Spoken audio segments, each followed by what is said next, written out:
जो चले गए उनके लिए शोक क्यों, जो जीवित हैं उनमें संतुष्ट रहो, डरो मत, क्या मैं तुम्हारे समीप नहीं। मेरे प्रिय बच्चों, सभी अपने अपने समय तक रुकते हैं, यह संसार का क्रम है। जैसे मेरे प्रिय बच्चों समझो, मैं तुम्हें दृष्टांत दिए देता हूँ। जैसे बचपन में हमारे अनेकों मित्र बनते हैं और वे समय समय पर बिछड़ जाते हैं, इसी प्रकार उम्र भर मित्र बनते रहते हैं और बिछड़ते भी रहते हैं। मेरे बच्चों, परिवार के माध्यम से समझो, जैसे एक परिवार में भाई बहन का रिश्ता होता है।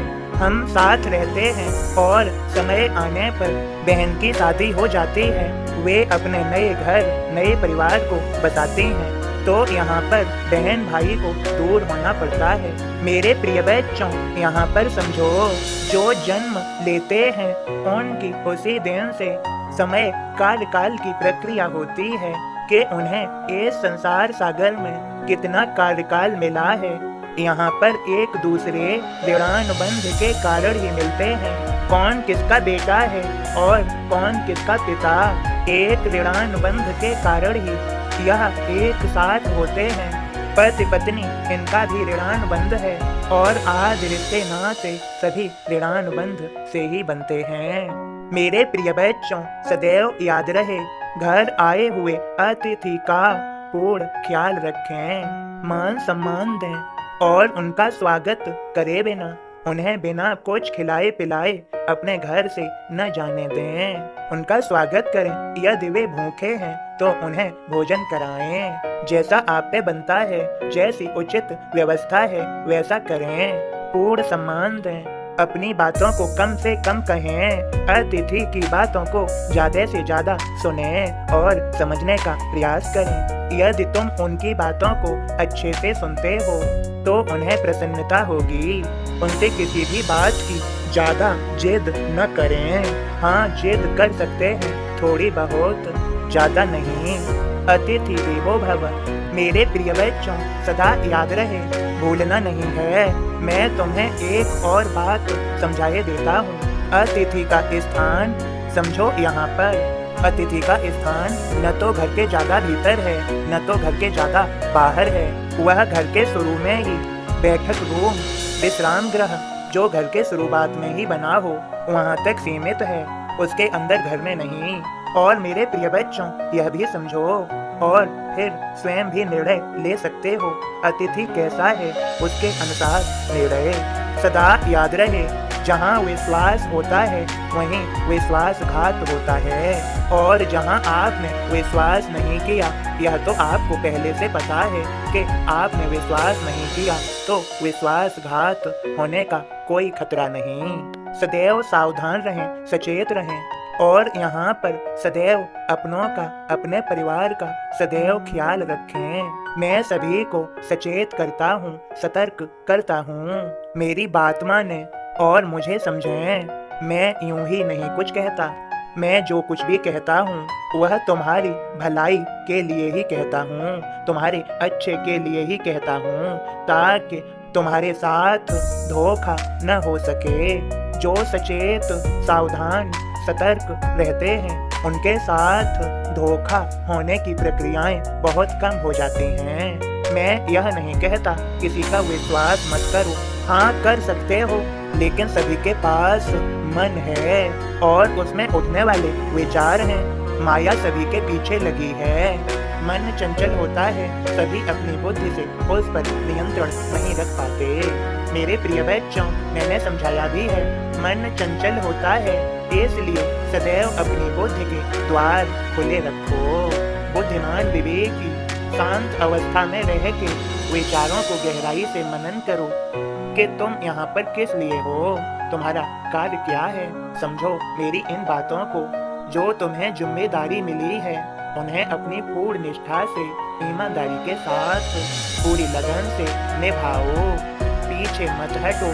और हाँ, ईश भजन करना है, ईश चिंतन करना है तो बताओ, क्या मैं तुम्हारे समीप नहीं? यदि तुम साईं साईं भी पुकारोगे तो तुम्हारे लिए मेरा यह वचन तुम्हें अनुभव होने लगेगा।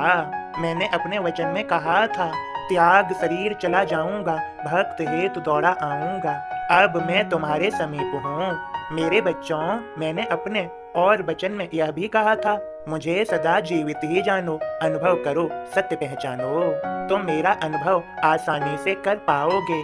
और जो पहले मैंने संदेश में कहा था, उस पर गौर कीजिए। जो चले गए उनके लिए शोक क्यों? जो जीवित हैं उनसे संतुष्ट रहो, डरो मत। क्या मैं तुम्हारे समीप नहीं? मेरे प्रिय बच्चों, बताओ, क्या मैं तुम्हारे समीप नहीं? तुम मेरा अनुभव नहीं कर पा रहे? बताओ, मैं तुमसे पूछता हूँ। मेरे बच्चों, मेरा भक्त कहीं रहे, कुछ भी करता हो या मेरी नजरों में रहे, संरक्षण में हो या मैं नित ही उसके हृदय में बसूं, सभी नमन करो सब हो या तू क्या प्राणी मात्र में सब में मैं बसता, घर बाहर राह में हर कोई से मिलता, चींटी पशु जलचर पंछी सब में बसो निरंतर, तू क्या प्राणी मात्र में सब में परमेश्वर। मेरे प्रिय बच्चों, तुम मेरी निगरानी में हो, तुम मेरी इन आँखों से नहीं बच सकते। मैं तुम्हें देख रहा हूँ, हर पल मेरी तुम पर निगाह है कि तुम क्या कर रहे हो। मैं अपने भक्तों को आगाह करता हूँ, अर्थात समझाता हूँ। मैं एक दो बार समझाने का प्रयत्न करता हूँ। आज्ञा का पालन न होने पर उन्हें कठोर परिणाम भोगना पड़ता है, क्योंकि मैं जानता हूँ मेरी आज्ञा का पालन सदैव करें। मेरे प्रिय बच्चों, मेरे दास गढ़ू का जीवन परिचय सुन सकते हो और समझ भी सकते हो, जो इसी चैनल में दास गढ़ू का जीवन परिचय भी उपलब्ध है। श्री साईं ज्ञानेश्वरी प्लेलिस्ट में मिल जाएगा दास गढ़ू जीवन परिचय। और अब मेरे बोध को सुनो और समझो। ओम साईं राम। बाबा का बोध इस प्रकार है, श्री साईं जैसा अध्यात्म का खिलाड़ी मिलना दुर्लभ है। छोड़ दिया बैराग क्या, पोथी से क्यों मोह, साधु तेरे कर्म तो दिखे नहीं निर्मोह। साईं साधु से कहें जा तो चुप कर जाय, तो पोथी के वास्ते तिल का ताड़ बनाय। पोथी जैसी चीज तुझे साधु फिर मिल जाय, सामा जैसा मित्र तो कभी नहीं मिल पाय। सामा की गलती नहीं, पोथी हमें उठाय, पाठ के लिए दी उसे शोभ उसका हो जाय। मुखाग्र है तुझको पोथी, तुझे जरूरत नाय, बाबा की बातें सुनी फिर साधु नरमाय। सामा से कहने लगा रख ले पोथी भाई, बदले में गीता चाहूं यह भी सुन ले भाई। हाँ गीता जी दूं तुझे, सामा यह कह जाय, शांत हुआ साधु ऐसे झगड़ा भी मिट जाय।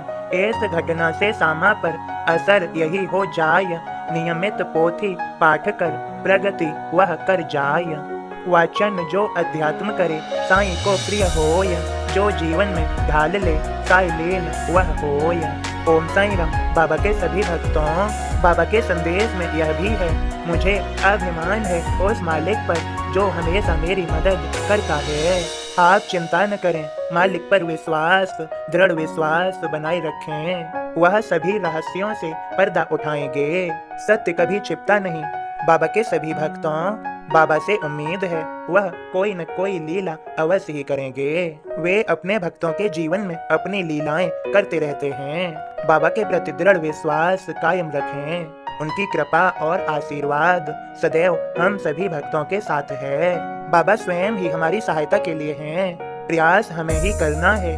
हमें शांत व विचारणीय रहना है और प्रयास करते रहना है। अपने कार्यों को पूर्ण करना है। लापरवाही अच्छी नहीं, आलस्य अच्छा नहीं। सदैव अपने कार्यों को अच्छे से संभालें, बाबा का ध्यान करें और स्वयं का संपूर्ण ख्याल भी रखें और प्रसन्न रहें। बाबा हमें सफल बना ही देंगे। बाबा का आशीर्वाद है यह संदेश। यह माने आप सभी को बाबा का आशीर्वाद मिल गया है। बाबा के सभी भक्तों, आप सभी को ओम साईं राम, जय साईं राम।